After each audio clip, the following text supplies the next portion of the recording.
Bonsoir depuis Kinshasa, capitale de la République démocratique du Congo. Madame, Messieurs, bienvenue dans cette grande édition du journal Vespéral. Débutons cette grande édition, Madame, Messieurs, avec cette information. La population congolaise est sortie dans la rue ce lundi 12 février pour manifester contre la complicité de la communauté internationale sur le tuerie qui se passe à l'est de la RDC. Elle a notamment revendiqué devant le siège de la MONUSCO et à l'hôtel Memling appartenant à la Belgique un seul discours, c'est de pouvoir dire à la communauté internationale de cesser avec le tuerie et les départs de ces derniers, car ils sont notamment complices et jugés selon la population complice au Rwanda qui sème la désolation en RDC via le M23. Reportage de Don Clark Kololo et Samuel Lunga. La ville de Kinshasa vit dans une certaine tension depuis le week-end dernier. Des manifestants ont envahi certaines ambassades, à savoir celle de la France et des États-Unis, pour revendiquer la complicité au génocide rwandais en République démocratique du Congo via le M23. La même situation s'est étendue ce lundi 12 février 2024. Plusieurs manifestants sont descendus vers l'ambassade des États-Unis, le siège de la MONUSCO et l'hôtel Memling qui appartient à la Belgique pour exiger leur départ du sol congolais. L'on pouvait constater des pneus brûlés sur certaines avenues de la ville, de Kinshasa, et puis des commerces n'ont pas ouvert leurs portes, paralysant ainsi la ville. Malgré la répression des manifestants par la police, ils ont quand même tenu à rappeler au chef de l'État le pourquoi de leur action. Tozo soutenir à Goma makambasali bango eza bien te. Peuple congolais azaka congolais à Kinshasa te. Peuple congolais za congolais à Kinshasa te, eza congolais à Goma te. Congolais yo surtout azali congolais. Basali biso makambo ba génocide. Tala makambo eko salema même na kati ya terrain ya football. Ozomona ke complicité na yango eza ba américain, eza ba polonais, ba français, donc makambo nyonso tout. Tozo bunda pona bandeko na biso makile ezotanga na es. Toza makila moko. Jamais trop c'est trop. O président Fatia Alobaki akolilinga ayo kata lisasi moko lelate. Yango wana tobimi lelo tozo réclamer droit état de droit na biso.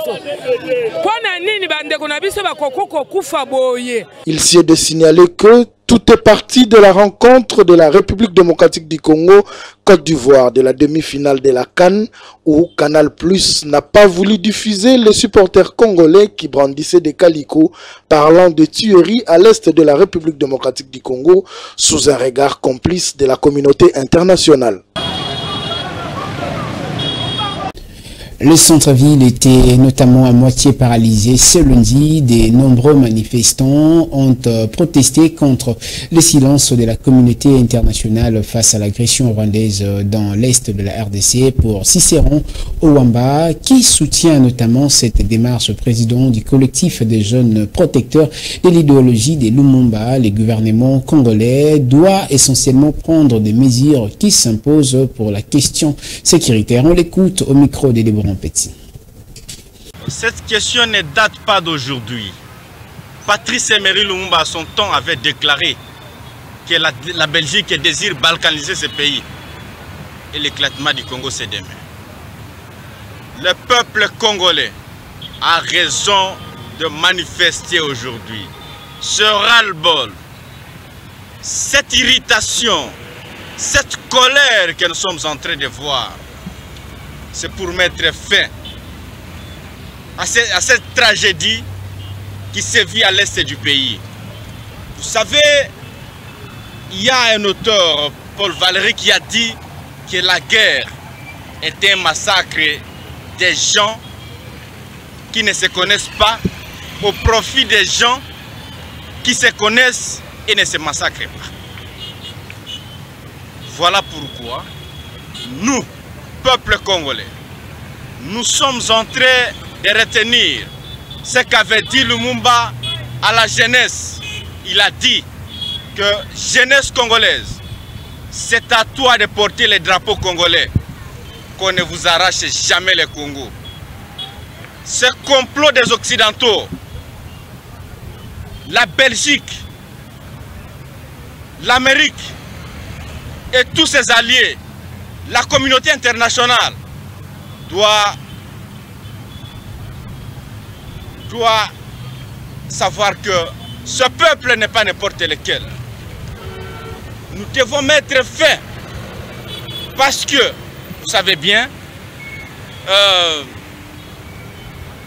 cette colère du peuple congolais prouve à suffisance que nous avons vécu un moment d'intolérance. Un silence complice de la communauté internationale. Mais ça va s'arrêter.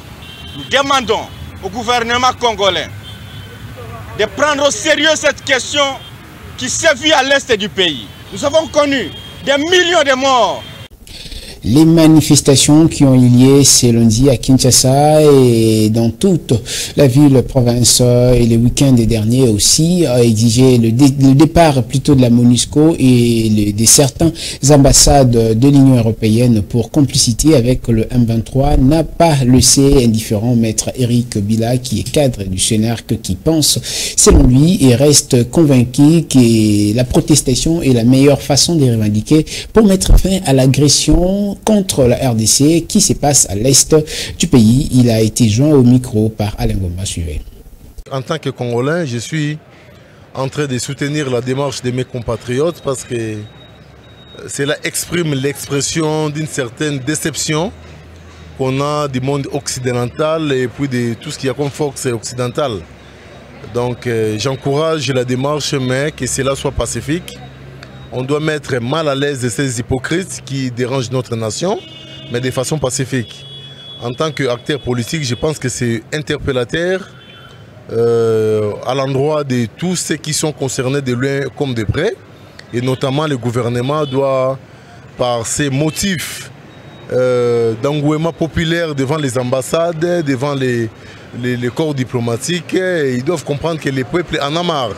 Le peuple en a marre, cette question de l'Est, on doit finalement être fixé.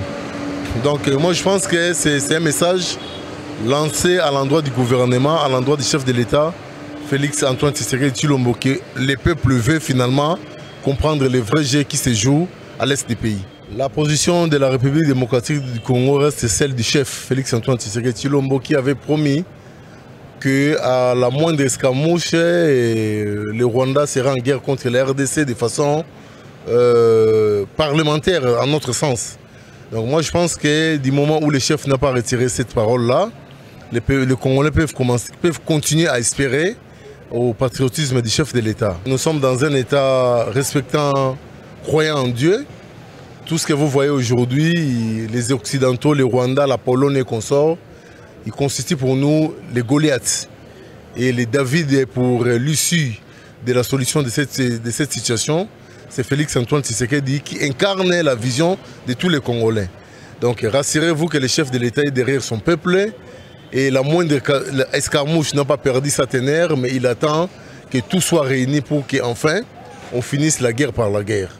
Tout en compatissant avec les Congolais victimes d'agressions dans la partie est de la RDC, le président de la CNDH, Paul Sampou Moukoulou, encourage les Congolais à des manifestations, des revendications pacifiques sur toute l'étendue du pays. Le patron de la CNDH lutte contre les actes de vandalisme lors de la manifestation qui a eu lieu dans la province de Kinshasa. Il a dit au micro de Fifi Kalumbo. Suivez. Je reçois quantité d'appels en tant que président de la CNDH sur ce qui s'est passé comme manifestation samedi dernier. C'était le 10 février.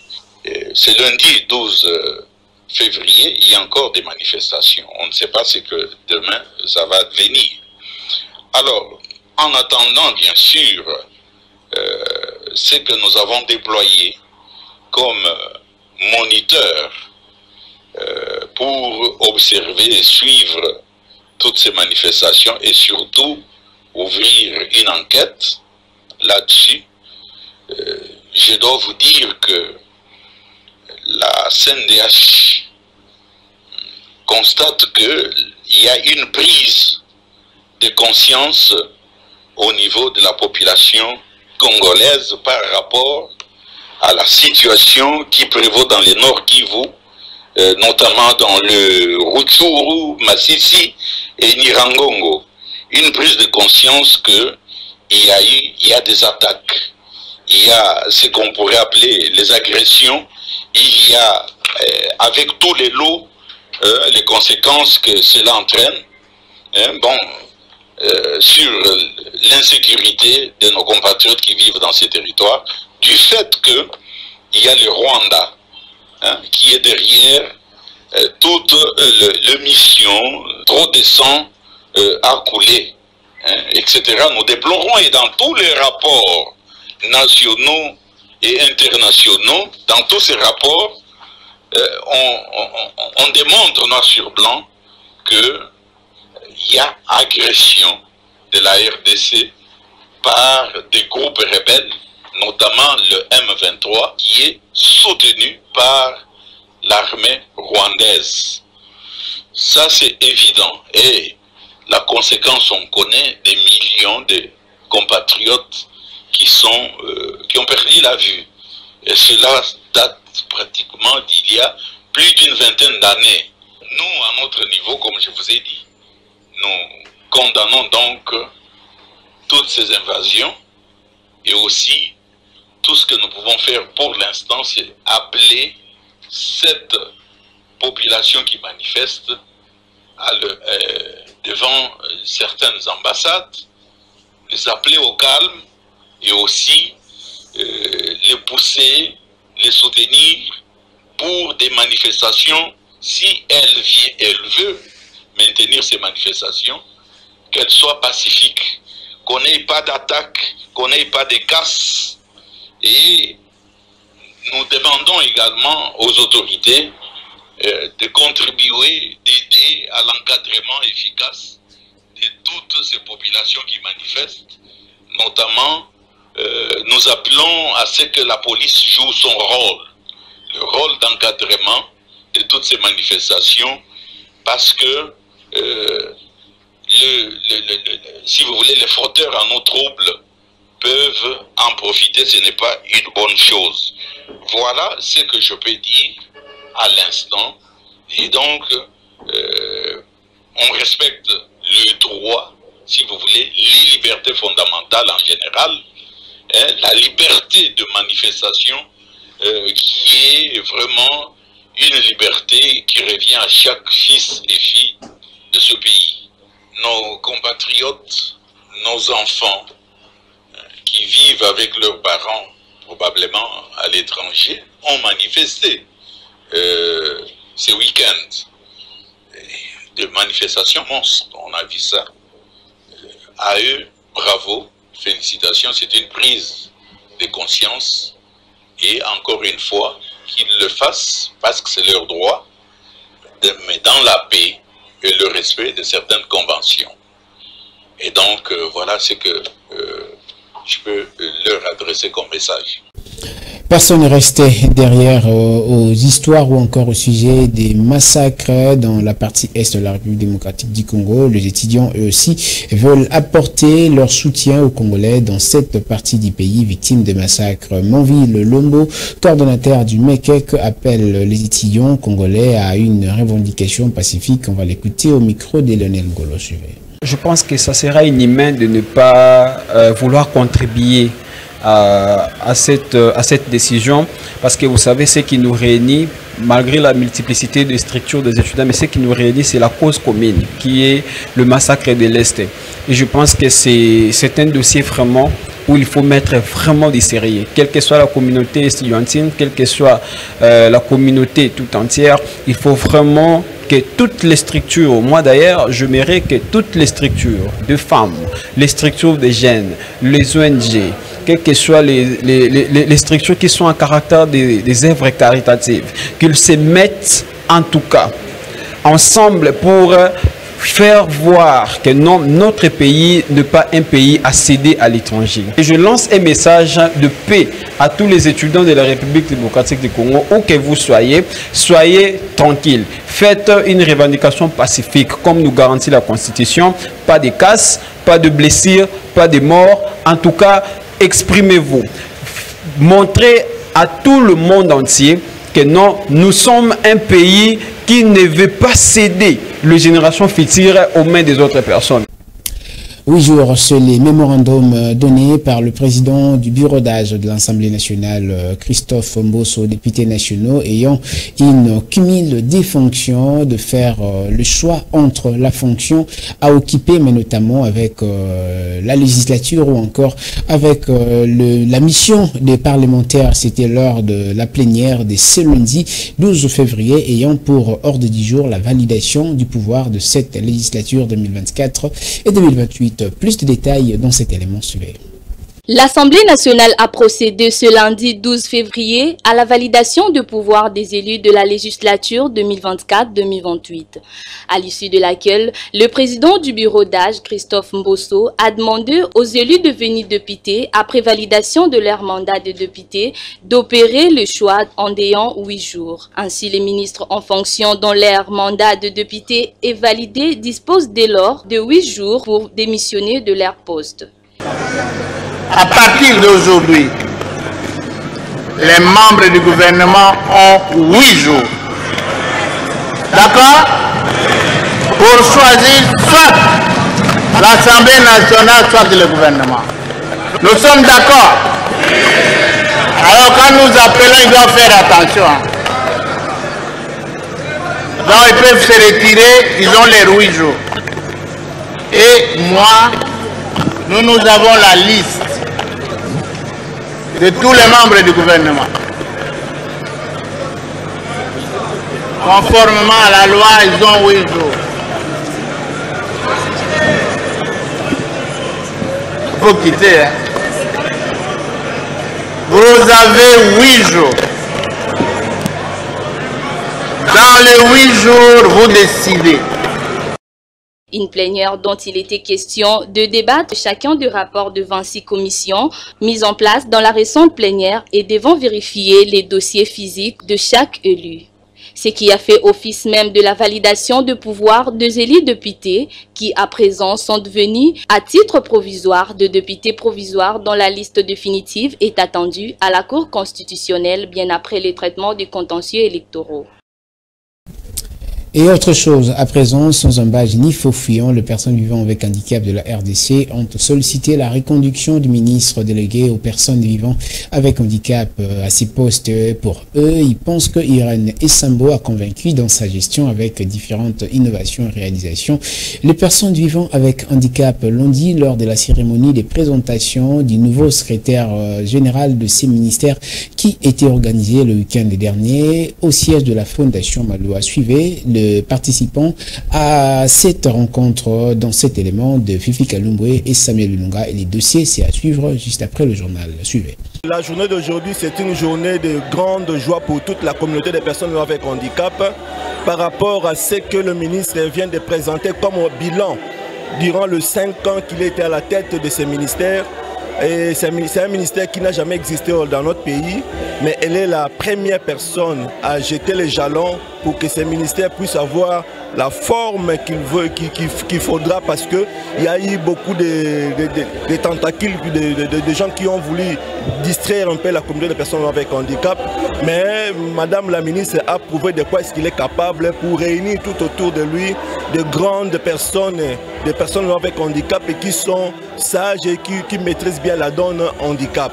Et aussi, nous demandons seulement au chef de l'État, par rapport à ce bilan qui est positif, largement positif, qu'elle puisse reconduire son Excellence Madame la ministre Irène Essambo Diatta à son nouveau gouvernement qui va confectionner d'ici là. Et nous sommes là pour soutenir les actions et la vision du chef de l'État matérialisée par le gouvernement sortant de son Excellence Sam Malukonde et mise en pratique par son Excellence Irène Essambo Diatta. Par rapport à son allocution d'aujourd'hui, je suis amplement satisfait parce que c'était parmi mes vœux. J'ai vu que dans les réseaux sociaux et partout là, il y a vraiment des tensions qui circulent entre les personnes en situation de handicap. Et lorsque nous étions en train d'analyser la situation, nous avons compris que c'est un problème de manque d'information. Alors, toute personne qui n'a pas suffisamment d'informations est manipulable. Avec cette allocution que son Excellence, Madame le ministre veut détenir, je crois que tout le monde est suffisamment éclairé sur les réalisations du ministère, mais également sur les opportunités à saisir par rapport à ce qui se passe dans le secteur des handicaps et plus précisément en matière d'inclusion et d'autonomisation des personnes en situation de handicap. Moi je trouve que son bilan est largement positif parce qu'on lui a confié un portefeuille qui n'avait pas de job description au départ et elle-même s'est donné un cadre de travail suffisant et elle a cheminé dans une logique que tout le monde, tout intellectuel voudrait emprunter. Et voilà qu'aujourd'hui elle vient nous présenter les résultats qui sont pour moi très satisfaisants et largement même au-dessus de nos attentes en fait. Et moi, je n'aurais aucun mal si le président de la République renouvelait sa confiance à Madame Irène Essam Odiatta pour qu'elle matérialise maintenant tout ce qu'elle a entamé pendant les 5 premières années qui viennent de s'écouler. Et nous ne serions que dans la vision du chef de l'État qui consiste à consolider les acquis.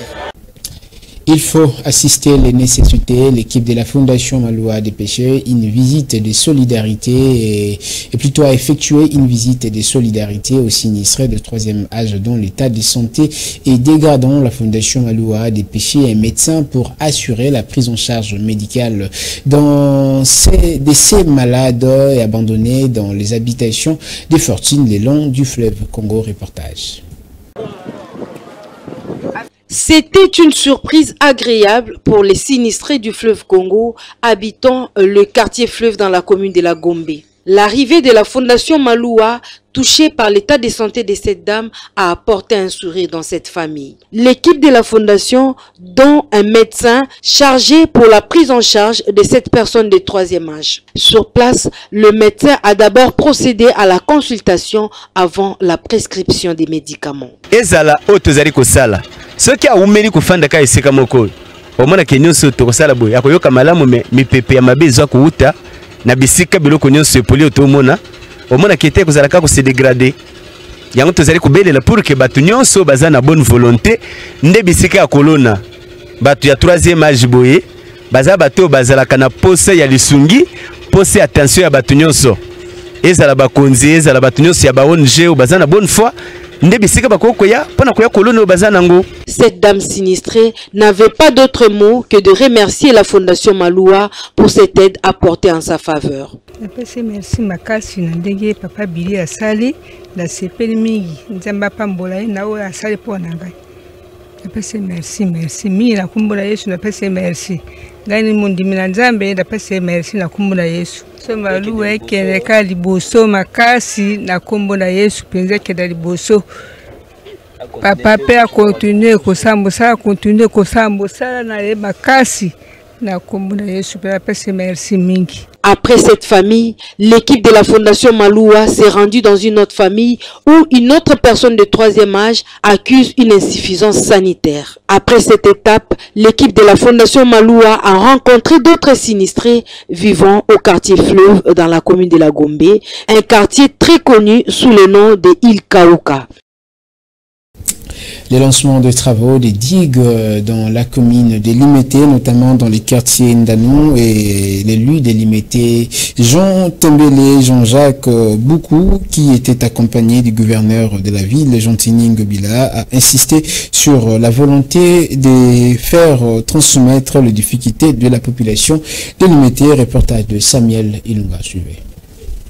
Cette descente avec le gouverneur Jean-Tini Ngobila est une preuve tangible que l'élu de Limete, Tembele Boukou Jean-Jacques, sera définitivement attaché à ses électeurs. Comme il l'avait promis lors de la campagne électorale, l'élu de la capitale, Jean-Jacques Tembele Boukou, s'est rendu avec le gouverneur de la ville de Kinshasa pour lancer les travaux de construction de 2 digues et modernisation de 3 avenues dans les quartiers Ndanou, Kingabwa dans la commune de Limete. Jean-Jacques Tembele Boukou a rassuré la population de Limete qu'il ne ménagera aucun effort pour le développement de cette municipalité. Le lancement de cette série de travaux dans la commune de Limete montre à suffisance sa détermination de servir la population de la capitale en général et celle de Limete en particulier. Jean-Jacques Tembele Boukou a promis de transmettre sans relâche les cris de cette population longtemps souffert dans les débordements des eaux de la rivière Njili. Raison pour laquelle Jean-Jacques Tembele Boukou s'emploie aux côtés du gouverneur de la ville de Kinshasa